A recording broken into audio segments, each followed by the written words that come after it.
Ofitti amanamummaan waan hundi keenya yeroo yeroon waliin rakkannudha. Ofitti amanamummaan akka nutti dhaga'amu barbaannu garuu sodaa kana keessa yeroo baasuu barbaannuttii fi yeroo waan haaraa yaaluu barbaannu hundatti shakkii fi ususni keessa keenya iyya. Ofitti amanamummaa horachuun tarkaanfii jalqaba ofitti amanamummaa fayya qabeessaa fi guddina dhuunfaa ta'us namoota baay'eedhaaf garuu salphaa miti. Ofitti amanamummaa guddisuuf waan gonkumaa hin hojjenne hojjechuu yookaan haala adda ta'een yaaduu qabda. Ofitti amanamummaan humna guddaadha.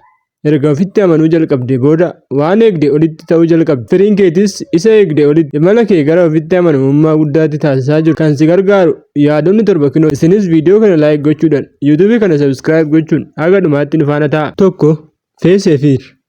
Sodaan yeroo baay'ee hundee ofitti amanamummaa dhabuuti. Bu'aa waan tokkoo yeroo sodaattu of amantee itti seenuu hin dandeessu. Hanga sodaa kee mataa keetitti fudhattutti si to'achuun sagalee of shakkuu akka sitti jabaatu taasisa. Guyyaa guyyaadhaan torbanitti al tokko yookaan ji'atti al tokko waan si sodaachisu hojjechuuf waadaa ofii galiitii. Ofitti amanamummaan kee dafee akka dabalu yookaan akka guddatu taasisa. Egaa yoo ati of hin gargaarre namni si gargaaru waan hin jirreef. 2. Be friend failure. Yoo dogongortee hin beektu ta'e yaaltee hin beektu. Dhuguma milkaa'uuf kufaatii kee amantee fudhachuu qabda. Akkuma baay'ee kuftee caalatti baratte caalmattis guddattu. Dogongora kee fudhadhuutii itti fayyadami. Gara fuulduraatti si tarkaanfachiisa. Kufaatiin yeroo baay'ee dhuma karaa fakkaata. Garuu jalqaba mufannaa jalqabaa erga fudhattee booda yeroo itti aanutti milkaa'uuf haala fooyya'insa qabuun gara fuulduraatti tarkaanfachuu dandeessa. Riizaltii fudhachuu fi kufaatiidhaaf fedhii qabaachuun ofii keetiif dandeettii keetti amanuu akka barattu si taasisa. Kanaaf yeroo baay'ee yeroo kufaatiin si qunnamu mura jettee akka hin yaadne. 3.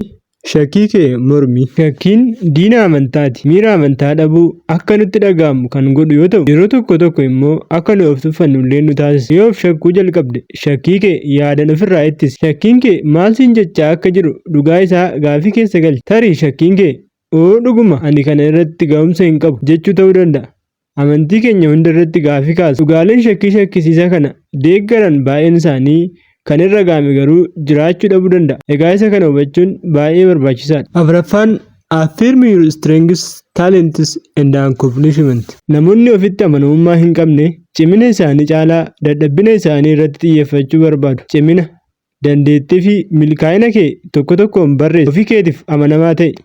Guyyaa guyyaan nootii barreessite kana irraa dubbisuudhaan guddummaa kee of yaadachiisuuf yaali. Kana jechuun kaleessa waan dalagde isa kaleessa milkeessite isa yaadachuudhaan har'a immoo waan hojjechuuf sodaattu sana dalaguu akka dandeechu of yaadachiisuuf yaali. Ofitti amanamummaa kee yaada guyyaa guyyaa kee keessattuu yaada irra deddeebi'amee dhufuun dhiibbaa guddaa qaba. Walsimachuun jijjiirama haaraa furtuudha. Caalatti ofitti amanamummaa qabaachuu yoo barbaadde kennaa fi dandeettii adda ta'e kan duraan raawwatte of yaadachiisuun amala godhadhu. Yoo caalatti ofitti amanamummaa qabaachuu barbaadde caalatti ofitti amanamummaa sitti dhaga'amuu qaba. Yeroo rifachuu fi shakkiin sitti dhaga'amu yeroo muraasaaf dhaabbadhu. Ija kee cufadhu. Yeroo ofitti amanamummaa fi miirri ofitti amanamummaa sitti dhaga'ame kanaan dura yeroo dabarsite yaada gara ofitti amanamummaa sanaatti of deebisuuf miira kee hunda fayyadami. Kana gochuudhaan yeroo ammaa kana keessatti miira sana caalatti horachuu dandeessa. Akkasumas haala dhaabbii yookaan teessuma kee ilaali. Haala ofitti amanamummaan sitti dhaga'amu filadhu.